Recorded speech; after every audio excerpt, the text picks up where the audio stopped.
MBC 강원 영동 시사 프로그램 라디오 동서남북입니다. 얼마 전 국회에서 내년도 정부 예산안을 통과하며 많은 논란이 있었는데요. 정부만의 일이 아닙니다. 요즘은 강원도에서도 시군 자치단체의 의회에서도 내년도 예산안을 심의 의결하는 기간이죠.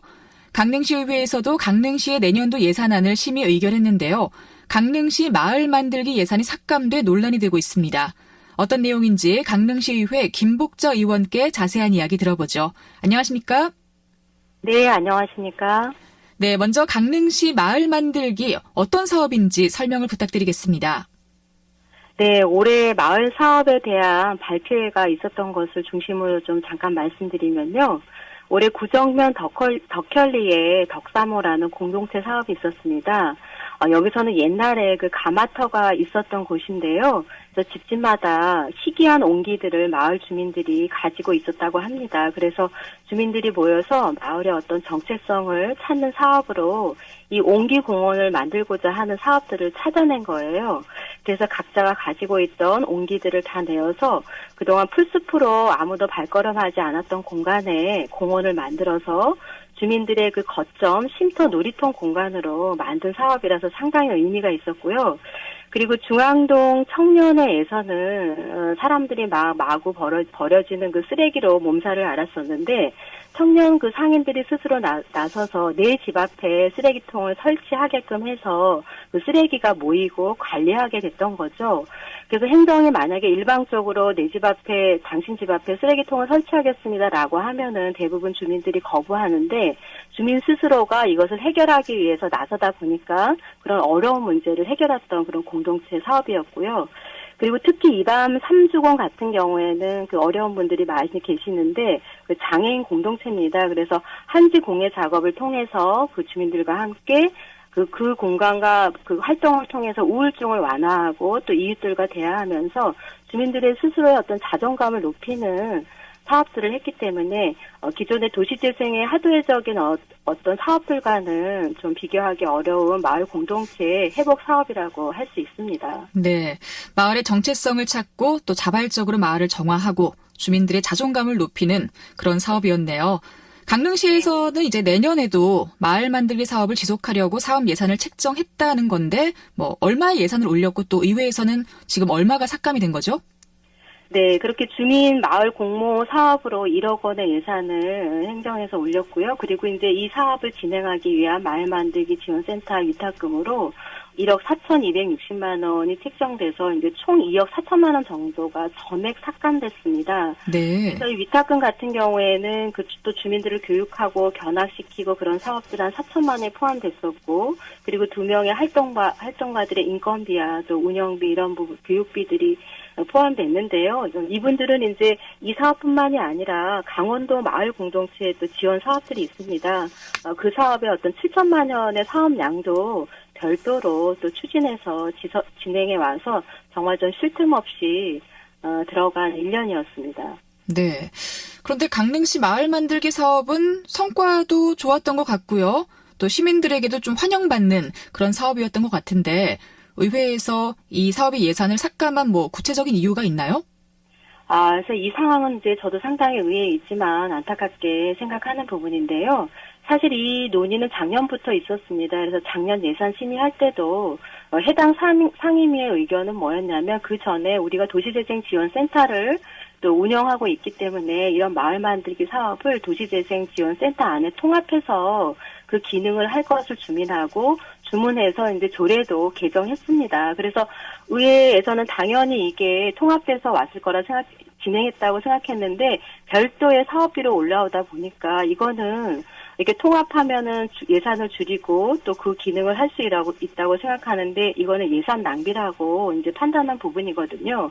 근데 이제 그 과정에서 이제 이 행정에서 예산을 올렸다는 건 이 사업을 계속 추진하겠다는 건데 그것을 의회와 이제 전혀 소통이 없었던 거죠. 이 독립적으로 운영해야 되는 어떤 그런 특수적인 상황들을 행정에서 전혀 방어하지 못하고 의회에 전달하지 못해서 결국은 이제 이 사업에 참여한 주민들이나 민간이 불편하고 어려운 그런 상황에 놓인 것입니다. 네.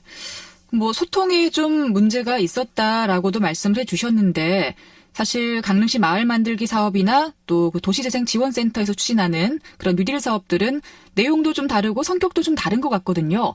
게다가 각자 추진해온 주체가 다르기 때문에 하나로 묶기도 어려울 것 같아요. 정말 이런 부분들을 잘 설명을 했다면, 소통이 잘 됐다면 예산 통과가 가능했을까요? 저는 이제 그런 부분이 좀 잘 됐다라고 하면 사실은 근데 이제 예산 심의에서 이렇게 바로 얘기하면 안 되고요. 네. 그 이전에 행정에서 1년간 이렇게 업무를 해보니까 이게 도시재생지원센터의 인력과 어떤 기능으로서는 상당히 부족하다. 그래서 민간 위탁이 올해 이제 종료되지만 90일 전에 또 의회의 동의안을 받아야 됩니다. 근데 이렇게 내년의 필요성을 인식했지만 의회의 동의안도 90일 전에 제출되지 않았고요. 그러다 보니까 의회에서는 이 동의안도 올라오지 않고 갑작스럽게 예산이 올라오니까 이것들을 판단하는 것이 상당히 쉽지 않았던 거죠. 그래서 정말 그 이전에 이런 것들이 충분하게 설명되었다고 하면 예산이 삭감되는 부분들은 좀 방지되었을 것이라고 생각합니다. 네. 너무 행정이 느슨한 업무를 안일하게 했다고 보여지는 거죠. 네. 그런데 아까도 잠깐 말씀드렸지만 이 강릉시 마을 만들기 사업이 성과도 있었고 꽤 괜찮은 사업이었는데 이 사업 예산을 좀 어떻게 다시 되살릴 수 있는 그런 방법은 없는지도 궁금해요. 이제 사실 중요한 부분인데요. 근데 당초 예산에서 이제 삭감된 예산이 이제 내년에 1회 추경이 5월에 있습니다. 추경의 예산이 올라오려면 충분한 그 근거와 명분이 있어야 되고요.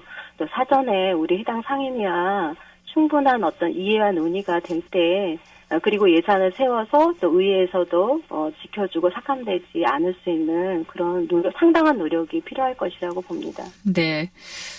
그리고 조금은 어떻게 좀, 쓴소리 같은 부분이긴 한데, 강릉시는 아직 좀 사업 예산을 책정하고 심의 의결하는 과정이 일방적인 것 같다라는 의견도 있더라고요. 주민이 직접 참여해서 예산을 심의하고 배정하는 주민 예산제 같은 제도가 도입되면 조금 더 소통이 잘 이루어질 수 있지 않을까 싶기도 한데요. 어떻게 생각을 하시나요? 네, 그런 부분도 중요하다고 봅니다. 그래서 지금 현재 주민참여 예산제도 별도로 있는데요. 이제 특히 사실은 이제 지금은 지방 분권의 시대입니다. 그래서 중앙정부가 많은 업무들을 또 지방자치로 이관하고 있고요.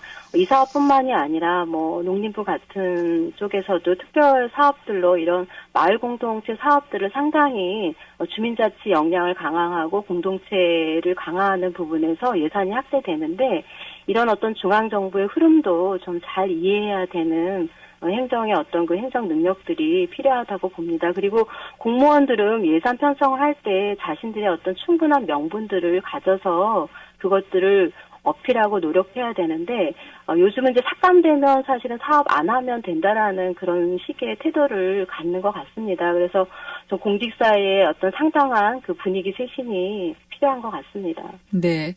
자, 그럼 마지막으로 예산 삭감으로 논란이 된 이번 강릉시 마을 만들기 사업을 앞으로 어떻게 해야 할지 조언을 좀 부탁드리겠습니다.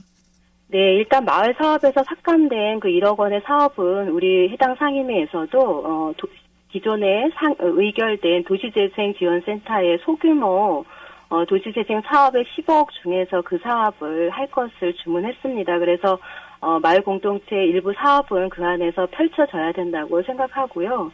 그리고 여기에서는 우리가 보이지 않게 그 활동가들의 어떤 에너지와 노력들이 굉장히 많이 들어갑니다. 이거는 잘 노출되지 않을 수도 있는데요. 그래서 활동가의 어떤 코디 그런 능력들이 반드시 좀 수반돼야 되기 때문에 나중에 이 업무가 원활하게 되기 위한 그 인력 충원에 대한 고민도 반드시 좀 필요할 것 같습니다. 그래서 좀 더 우리가 마을 공동체 사업들이 지역사회 전체에서 어떤 공감대를 형성할 수 있고 읍면동의 많은 어떤 소소한 주민들의 역량이 강화될 수 있도록 또 의회에서도 또 현장 중심의 활동을 더 하도록 노력하겠습니다. 네.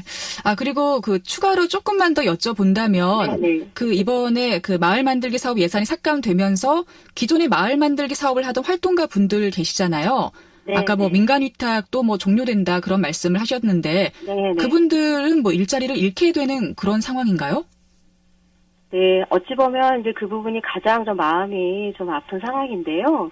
이분들은 너무 열심히 1년간 활동하면서 이 일이 또 행정에서 또 내년에 예산을 올린다고 했기 때문에 계속 지금 프로그램을 또 올해 정산을 하고 내년 사업의 공동체를 지금도 계속 만나고 있습니다. 그래서 내년 사업 계획서를 쓰고 있는데 일자리를 완전히 12월로 종료가 되는 거죠. 그리고 더 안타까운 것은 도시재생지원센터에서도 새로운 어떤 현장 인력들을 충원했음에도 불구하고 이분들은 거기에 원서를 낼 수 있는 기회조차 없었어요. 왜냐하면 사업이 계속 진행된다고 생각했기 때문에 네. 그 시기가 그냥 하루 이틀 사이로 이게 비껴나가면서 어떤 그런 현장의 어떤 그 경험된 자원도 강릉시가 활용할 수 없는 그런 좀 안타까운 상황에 돼버린 거죠. 그렇군요.